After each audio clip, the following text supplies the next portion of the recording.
Cinema అయిన మహా నేను మిస్టర్ బి. నా మాట సూటిగా ఉంటది, మ్యాటర్ క్లియర్ గా ఉంటుంది. మీరు చూస్తున్నారు మిస్టర్ బి ఛానల్. ఈ వీడియోలో మనం మాట్లాడుకుందాం దే కాల్ హిమ్ ఓజీ ఈ సినిమాకి సంబంధించి 2 weeks box office performance report. Kantara chapter 1 ఈ సినిమాకి సంబంధించిన first week box office report. OG ఈ సినిమా కలెక్షన్స్ గురించి మాట్లాడొద్దు అనుకున్నాను, కానీ ఎవరో ఒకరు ఏదో ఒక ఆసక్తికరమైన కామెంట్ చేస్తున్నారు, కొన్ని స్టేట్మెంట్లు ఇస్తున్నారు. వాటిని చూసిన తర్వాత ఖచ్చితంగా రెస్పాండ్ అవ్వాలనిపిస్తుంది, మాట్లాడాలి అనిపిస్తుంది. అందుకనే మాట్లాడుతున్నా. ఓజీతో ఎవరు లాభాలు చూడలేదు, ఈ స్టేట్మెంట్ అసలు నచ్చలేదు నాకు. ఎందుకు కనిపించట్లేదు? సాలిడ్ గా సినిమా మీద 14 కోట్ల ప్రాఫిట్స్ ఉన్నాయి, అంతకు మించి పెరిగే అవకాశం కూడా ఉంది. ఆ ప్రాఫిట్ లెక్క అవి ఎందుకు కనిపించట్లేదు? ఎందుకని మొత్తం సినిమాని ఒకే ఘాట కట్టేస్తున్నారు? లాస్ వెంచర్ అన్నట్టు, లాభాలు రాలేదు అన్నట్టు, బ్రేక్ ఈవెన్ దగ్గరికి వచ్చి ఆగిపోయింది అన్నట్టు. కొన్ని ఏరియాల్లో మాత్రమే సినిమా నష్టాలు చూసే పరిస్థితి, అది కూడా మినిమం లాస్లు. 20% లాసులకి ఒప్పుకునే డిస్ట్రిబ్యూటర్స్ నిర్మాతలతో ఒప్పందం చేసుకుంటారు, ఏరియాలో రైట్స్ తీసుకుంటారు. ఎగ్జిబిటర్స్ కూడా అంతే. డిస్ట్రిబ్యూటర్స్ దగ్గర నుంచి ఎగ్జిబిటర్స్ రైట్స్ తీసుకునేప్పుడు గ్యారంటీ కూడా ఉండదు, వస్తే వస్తుంది లేకపోతే లేదు అన్న మాటతోనే తీసుకుంటారు. ఎందుకని? ఇన్స్టెంట్ లాభాలు. తగిలితే జాక్ పాట్ కొడతాం, వచ్చేయచ్చు 3 times 4 times ఎక్కువ లాభాలు అని వాళ్ళు లాటరీ ఆడుతున్నారు, గ్యాంబ్లింగ్ ఆడుతున్నారు. సో వాళ్ళకి అలాంటి బెనిఫిట్లే ఉంటాయి. గ్యాంబ్లింగ్ ఆడినప్పుడు గ్యారంటీ ఉండదు కదా, కంపల్సరీ ప్రైజ్ వస్తుంది, కంపల్సరీ విన్ అవుతారు అని. లక్ కుదిరితే విన్ అవుతారు, లేదంటే లేదు. లాటరీ టికెట్ కొన్న ప్రతి ఒక్కడికి గ్యారంటీ ఇస్తారా నీకు ప్రైజ్ వస్తుంది అని? లేదు. డ్రా తీస్తాం, అందులో నీ నెంబర్ వస్తే నీకు లక్ ఉంటే ప్రైజ్ వస్తుంది, లేకపోతే లేదు అనే కదా చెప్తారు. అదే కదా టర్మ్ అండ్ కండిషన్. తెలిసి కూడా అందరూ ఆడతారు. ఆడిన తర్వాత రిటర్న్స్ రాలేదు, నాకు తగలలేదు, ప్రైజ్ రాలేదు అంటే ఎలా?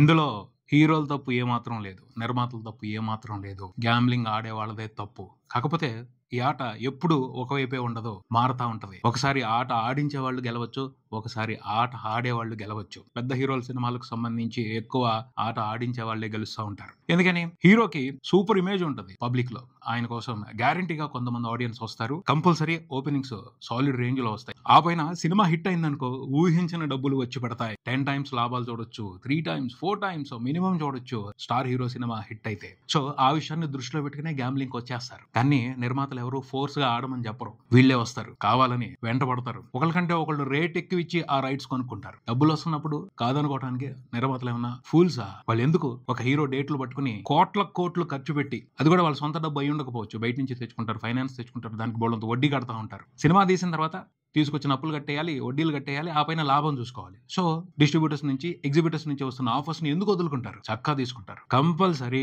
పెద్ద హీరోతో సినిమా చేస్తున్నారు అంటే నిర్మాత సేఫ్ అయిపోతాడు. డిస్ట్రిబ్యూటర్స్ రిస్క్ లో ఉంటారు, కానీ డిస్ట్రిబ్యూటర్స్ ఎగ్జిబిటర్స్ పెట్టిన పెట్టుబడి వెనక్కి వస్తేనే సినిమా హిట్ అంటారు. జస్ట్ రిజల్ట్ కోసం మాట్లాడుకునే వ్యవహారం అది. కంటెంట్ బాగుంటే సినిమాలు హిట్ అవుతాయి, అప్పుడు ప్రాఫిట్స్ ఇబ్బడి ముబ్బడిగా వస్తాయి, వాటిని ఎవరు ఆపలేరు. దాన్ని ఎంజాయ్ చేస్తారు కదా. ప్రాఫిట్స్ వచ్చినప్పుడు ఎంజాయ్ చేసినప్పుడు, లాసులు వచ్చినప్పుడు భరించాలి. అదే ఇక్కడ గేమ్. కొన్నిసార్లు ఎగ్జిబిటర్స్ డిస్ట్రిబ్యూటర్స్ కూడా ఊహించని జాక్ పాట్లు కొడతారు. రీసెంట్ గా చూసుకుంటే మిరాయ్తో సినిమాలో బిజినెస్ లో ఇన్వాల్వ్ ఉన్న వాళ్ళు జాక్ పాట్లు కొట్టారు. అంటే నిర్మాత విశ్వప్రసాద్ గారు ఛాన్స్ ఇచ్చారు ఎగ్జిబిటర్స్ కి, డిస్ట్రిబ్యూటర్స్ కూడా మంచిగా ప్రాఫిట్స్ తీసుకోవడానికి. అలా కొంతమంది ఉంటారు, అంటే అండర్స్టాండింగ్ తో అలా వెళ్తా ఉంటారు. తర్వాత వేరే సినిమాలు రావాలి, వాటికి వీళ్ళు ఇంకా ఎక్కువ ఇన్వెస్ట్ చేయాలి అన్న ఉద్దేశంతో కొన్ని ఆఫర్లు అలా ఇస్తా ఉంటారు పెద్ద పెద్ద నిర్మాతలు. అలా ఇంట్రెస్టింగ్ లాభాలు చూసిన వాళ్ళు తర్వాత వచ్చే సినిమాల కోసం ఎక్కువగానే ఖర్చు పెడతారు కదా. కొన్ని చిన్న సినిమాలతో ఊహించని విధంగా ఎగ్జిబిటర్స్ జాక్ పాట్లు తీసుకుంటారు. కోర్టు మూవీతో ఎగ్జిబిటర్స్ వండర్ఫుల్ ప్రాఫిట్స్ ఎంజాయ్ చేశారు. మ్యాడ్ స్క్వేర్ తో వండర్ఫుల్ ప్రాఫిట్స్ ఎంజాయ్ చేశారు. లోకా మూవీతో కూడా కొంతమంది ఎగ్జిబిటర్స్ ఇంట్రెస్టింగ్ ప్రాఫిట్స్ ఎంజాయ్ చేశారు. తెలుగు వేషన్ వరకు 2 తెలుగు స్టేట్స్ లో. రీసెంట్ గా లిటిల్ హార్ట్స్, అక్కడ మాత్రం గేమ్ వేరేగా నడిచింది. గేమ్ ప్లే చేయటం ముఖ్యం. పెద్ద హీరోల సినిమాలంటే నిర్మాతలే గేమ్ ఆడతారు గట్టిగా, వాళ్ళ గేమ్ లో ఎగ్జిబిటర్స్ డిస్ట్రిబ్యూటర్స్ పావులైపోతారు. కానీ చిన్న సినిమాలకు సంబంధించి ఒక్కొక్కసారి ఎగ్జిబిటర్స్ గేమ్ ఆడుతూ ఉంటారు. లిటిల్ హార్ట్స్ మూవీకి సంబంధించి అదే జరిగింది. నిర్మాత కంటే ఆ సినిమాలో ఇన్వాల్వ్ అయిన మిగతా వాళ్ళకంటే ఒక ఎగ్జిబిటర్ వండర్ఫుల్ గా ప్రాఫిట్స్ ని ఎంజాయ్ చేశారు. అది ఆయన గేమ్, ఆయన ఆడాడు స్మార్ట్ గా. పరిస్థితులన్నింటినీ తన కమాండ్ లోకి తెచ్చుకుని వండర్ఫుల్ గా గేమ్ ఆడి అందరికంటే ఎక్కువ బెనిఫిట్ తీసుకున్నాడు, అందరికంటే ఎక్కువ ప్రాఫిట్ తీసుకున్నాడు. సినిమా కోసం కష్టపడి పనిచేసిన వాళ్ళకంటే ఆయన ఎక్కువ బెనిఫిట్ తీసుకున్నాడు. కారణం ఏంటంటే గేమ్ తెలుసు, he's expert in that game. అవకాశం కుదిరింది, ఆడాడు, దండిగా ప్రాఫిట్స్ తీసుకున్నాడు. ఇలా ఎవరి గేమ్ వాళ్ళకు ఉంటది. అలాంటి గేమ్ లో పెద్ద సినిమాల నుంచి లాభాలు ఎక్కువ రావట్లేదు అంటాం నాకు తెలిసి సరైన అనాలిసిస్ కాదు. ఎస్, పెద్ద సినిమాలతో నష్టాలు ఉంటాయి. గేమ్ చేంజర్ లాంటి సినిమా, హరిహర వీరమల్లు లాంటి సినిమాలు ఆడకపోతే దారుణమైన నష్టాలు చూడాల్సి వస్తుంది. అయినా కూడా తెలిసే దిగుతారు. లాభాలు ఎలా ఎంజాయ్ చేయొచ్చో నష్టాలను కూడా అలాగే భరించాలి అన్న విషయం తెలిసే దిగుతారు. తప్పెవరిది? వాళ్ళది కదా. మేము కొనాం, ఎందుకు అంత ఎక్కువ రేట్లు చెప్తున్నారు, మా వల్ల కాదు, మేము తీసుకోం. అందరూ ఒక మాట మీద ఉండి ఎవరో కొనకుండా ఉంటే దిగొస్తాడు నిర్మాత, లేకపోతే ఓన్ గా రిలీజ్ చేసుకుంటాడు. బట్ అలా ఎవరు వెనక్కి తగ్గట్లేదు కదా.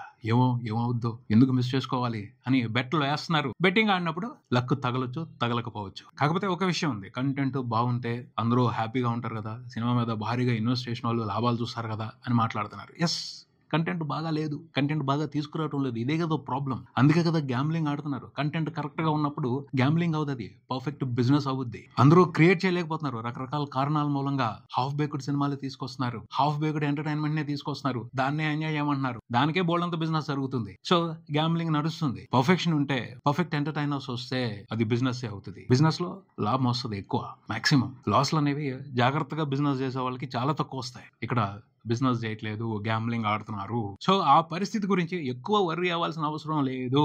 అందరూ తెలిసే ఆడుతున్నారు, నిర్మాతలు తెలిసే ఆడుతున్నారు, డిస్ట్రిబ్యూటర్స్ తెలిసే ఆడుతున్నారు, ఎగ్జిబిటర్స్ తెలిసే ఆడుతున్నారు. తెలిసి గ్యాంబ్లింగ్ ఆడుతున్న వాళ్ళకి నష్టం వచ్చేస్తుందని బాధపడటంలో అర్థమే లేదు. ఓజీతో ఓవర్సీస్ లో దాదాపు 12 కోట్లకు పైన ప్రాఫిట్స్ వచ్చాయి. అక్కడ ఉన్న ఎగ్జిబిటర్స్, డిస్ట్రిబ్యూటర్స్ జాక్ పట్ కొట్టి ఆ ప్రాఫిట్స్ ఎంజాయ్ చేస్తున్నారు. నైజాంలో కూడా సినిమా ఫైనల్ రన్ లో బ్రేక్ ఈవెన్ కంప్లీట్ చేసుకుంటుంది. లాభాలు ఉండకపోవచ్చు, నష్టం అయితే ఉండట్లేదు కదా, అక్కడికి సేఫే కదా. లాభాలు రాకపోవచ్చు, పెట్టిన పెట్టుబడి వెనక్కి వచ్చేసింది, అది భారీ మొత్తంలో పెట్టిన ఇన్వెస్ట్మెంట్ వెనక్కి వచ్చేసింది అంటే హ్యాపీయే కదా. చాలా పెద్ద సినిమాలకు అలా జరుగుతుంది. బ్రేక్ ఈవెన్ అవటమే హ్యాపీ అనుకుంటున్నారు. అది నిర్మాతలు తప్పు అయితే కాదు, వాళ్ళు ఆడుతున్న గేమ్. మా హీరోకి ఇంత ఇమేజ్ ఉంది, మా సినిమాకి ఇంత క్రేజ్ ఉంది, మాకు ఇంతే కావాలి అని వాళ్ళు పట్టుపడుతున్నారు. కొనుక్కోమని ఫోర్స్ అయితే చేయట్లేదుగా, నువ్వే ఇష్టానికి వచ్చి కొనుక్కుంటున్నావు. సో నష్టాన్ని కూడా భరించాలి. ఓజే మూవీకి సంబంధించి ఒక 3 ఏరియాల్లో మాత్రమే నష్టాలు కనిపించే పరిస్థితి ఉంది. అది కూడా లిమిటెడ్ నష్టాలు. వాటి గురించి ఎవరు పట్టించుకోరు, హ్యాపీగానే ఫీల్ అవుతారు. నెక్స్ట్ సినిమా వస్తుంది ఉస్తాద్ భగత్ సింగ్, దాంతో కవర్ చేసుకుందాం అనుకుంటారు, అంతకు మించి ప్రాఫిట్స్ తెచ్చుకుందాం అంటారు. ఇది ఎప్పుడూ జరిగే ప్రాసెస్, దీన్ని ఎవరు ఆపలేరు, దీని గురించి బాధపడాల్సిన అవసరం లేదు. ఇంకా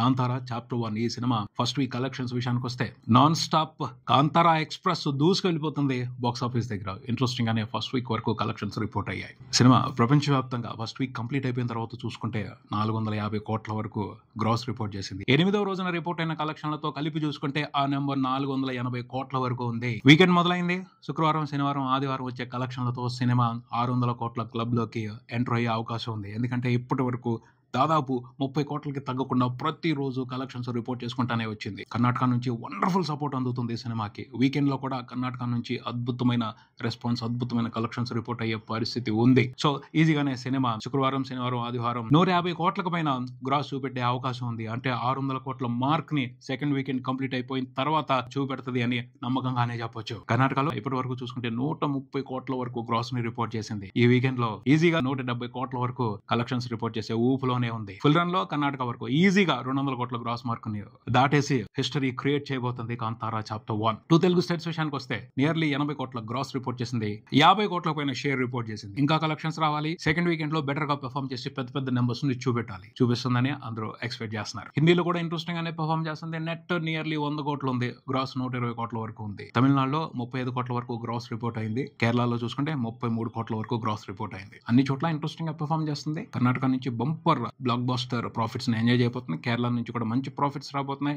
తమిళనాడు వరకు బ్రేక్ ఈవెన్ కంప్లీట్ అయిపోతుంది. ఆంధ్రప్రదేశ్ లోను, తెలంగాణలోను ఏం జరుగుతుందో చూడాలి. సెకండ్ వీకెండ్ లో పర్ఫార్మెన్స్ ను బట్టి ఒక క్లారిటీకి వచ్చే అవకాశం ఉంటుంది. ఓవర్సీస్ లో మాత్రం కాంతారా సినిమాకి సంబంధించి రిస్క్ జర్నీ కంటిన్యూ అవుతుంది. సెకండ్ వీక్ చాలా కీలకం. ఈ వీకెండ్ లో ఎంత స్ట్రాంగ్ గా పర్ఫార్మ్ చేస్తుంది విదేశాల్లో అన్నదాన్ని బట్టి అక్కడ డిస్ట్రిబ్యూటర్స్ నష్టాలను తప్పించుకునే పరిస్థితి ఉంటుందా లేదా అనేది అర్థం అవుద్ది. కెపాసిటీకి మించి గేమ్ ఆడారు, అది కొంచెం రిస్క్ లోనే పెట్టింది. ఓవర్సీస్ వరకు సినిమాతో బిజినెస్ లో ఇన్వాల్వ్ అయి ఉన్న వాళ్ళని. కాంతారా చాప్టర్ 1 ఈ సినిమా విషయంగా కూడా నిర్మాతలు చాలా స్ట్రాంగ్ గా గేమ్ ప్లే చేశారు. కాంతారా ఫస్ట్ సినిమాని చాలా తక్కువ బడ్జెట్ లో తీశారు, కానీ అది లాంగ్ రన్ లో దాదాపు 400 కోట్ల కలెక్షన్లు చూసింది. సో ఈజీగానే 1000 కోట్ల నెంబర్ పడిపోద్ది అని ఎక్కడికక్కడ భారీ రేట్లు పెట్టి భారీగానే సినిమాని సేల్ చేశారు. కొన్ని చోట్ల వర్కౌట్ అవుతుంది, కానీ కొన్ని చోట్ల మాత్రం ఆ స్ట్రాటజీ రివర్స్ అయింది. ముఖ్యంగా ఓవర్సీస్ లో వాళ్ళు చాలా ఎక్స్పెక్ట్ చేశారు. KGF 2 మాదిరి బీభత్సం జరిగిపోద్ది అనుకున్నారు, కానీ అక్కడ అలా జరగట్లేదు. కారణం ఏమిటి?